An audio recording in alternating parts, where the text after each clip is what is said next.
Friends, welcome back to my YouTube channel. कैसे हैं आप लोग? आशा है स्वस्थ होंगे। फ्रेंड्स, जैसा कि आप लोगों को पता है कि हम पिछले कुछ दिनों से आपके लिए नए नए स्ट्रक्चर्स ला रहे हैं, जिनके द्वारा आप कुछ अंग्रेजी हिंदी वाक्यों का अंग्रेजी में अनुवाद करके अपने परिवार, दोस्तों या किसी के भी साथ बोल सकते हैं। तो इस बार भी हम एक नए स्ट्रक्चर के साथ आए हैं, तो चलिए देखते हैं। आज का स्ट्रक्चर है सब्जेक्ट प्लस गो ऑन या गोज ऑन प्लस वर्ब की फर्स्ट फॉर्म और उसमें आईएनजी जोड़ देंगे। तो देखिए दोस्तों, पहले हम वर्ब की फर्स्ट फॉर्म लेंगे, जैसे कि गो ले लेते हैं। गो है वर्ब की फर्स्ट फॉर्म और उसमें हम आईएनजी जोड़ देंगे तो बन जाएगा गोइंग, और इसे हम वर्ब की फोर्थ फॉर्म भी कहते हैं। ठीक है, तो आप इसके बदले वर्ब की फोर्थ फॉर्म भी लिख सकते हैं।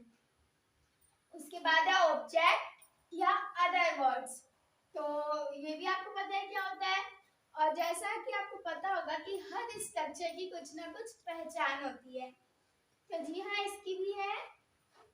अगर किसी हिंदी वाक्य के अंत में ता रहता है, ती रहती है, ते रहते हैं, ते रहते हो, ता रहता हूँ, लगा रहे, तब हम इस स्ट्रक्चर का प्रयोग करेंगे। ठीक है दोस्तों, तो चलिए फ्रेंड्स, इसे और अच्छे से समझने के लिए हम एक हिंदी वाक्य लेते हैं। यहाँ पे लिखा है, तुम खेलते रहते हो। बोलते हैं ना कभी कभी, अरे तुम तो खेलते रहते हो। ठीक है, तो चलिए एक बार इसे बना लेते हैं।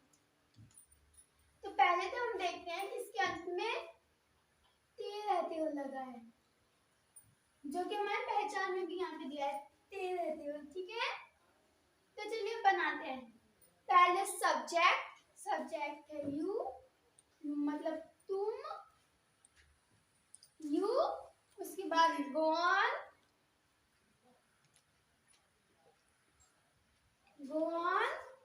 उसके बाद वर्ब की फोर्थ फॉर्म कैसे होती है? वर्ब की फर्स्ट फॉर्म में आईएनजी जोड़ देना। तो लिख लेते हैं, पहले हम वर्ब की फर्स्ट फॉर्म लिखते हैं प्ले, और इसमें हम आईएनजी जोड़ देते हैं, आईएनजी। ये बन जाएगा प्लेइंग, और प्लेइंग है वर्ब की फोर्थ फॉर्म। चलिए दूसरा सेंटेंस लेते हैं, तो हम इसे बोल सकते हैं ना, यू गो ऑन प्लेइंग। तो चलिए अब अगला बनाते हैं, सीता सोती रहती है। मैं जानती हूँ आप बना लेंगे, लेकिन हम फिर भी देखते हैं। सीता क्या है? सब्जेक्ट। पहले लिख लेते हैं सीता। उसके बाद गोज ऑन,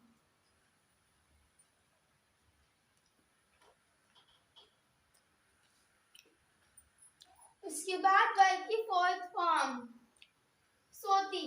तो पहले हम लिख लेते हैं स्लीप, और इसमें क्या जोड़ देंगे? जी हाँ, आईएनजी, स्लीपिंग।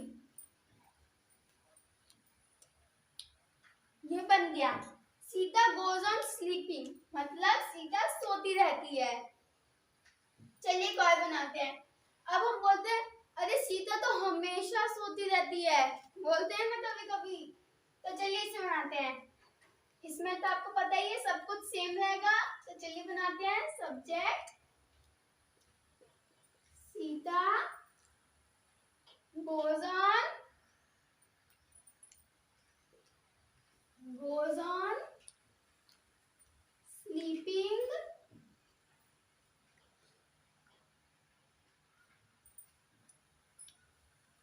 अब हमेशा का आपको भी पता है, मुझे भी पता है, ऑलवेज होता है, तो यहाँ पे लिख देते हैं ऑलवेज।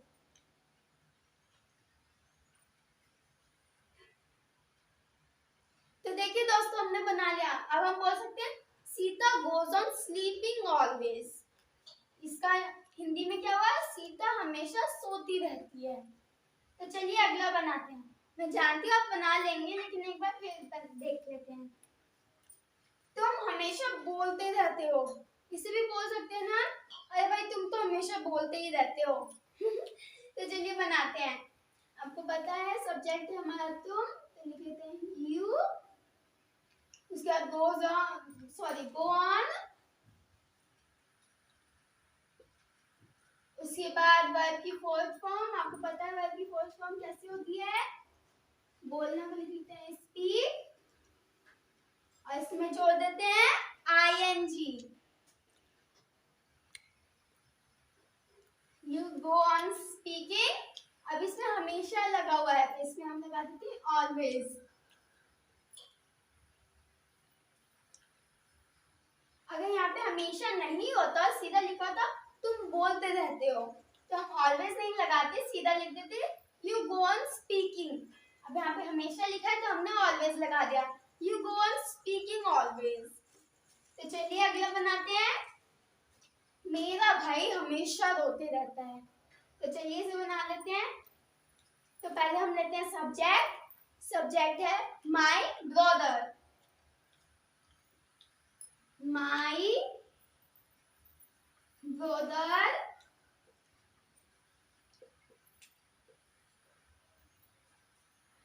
go on। वर्ब की फोर्थ फॉर्म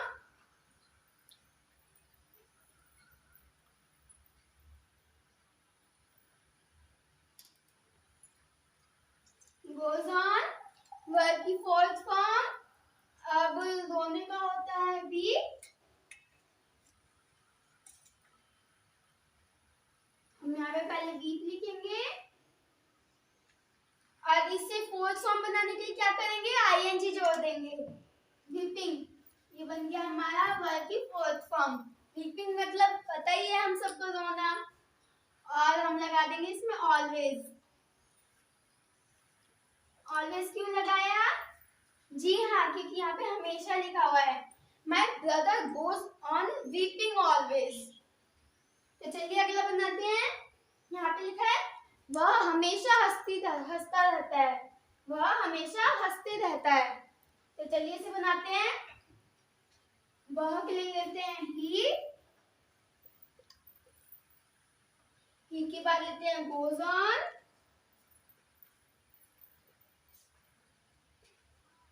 उसके बाद वर्ब की फोर्थ फॉर्म, तो लिख लेते हैं हम यहाँ पे लाफिंग।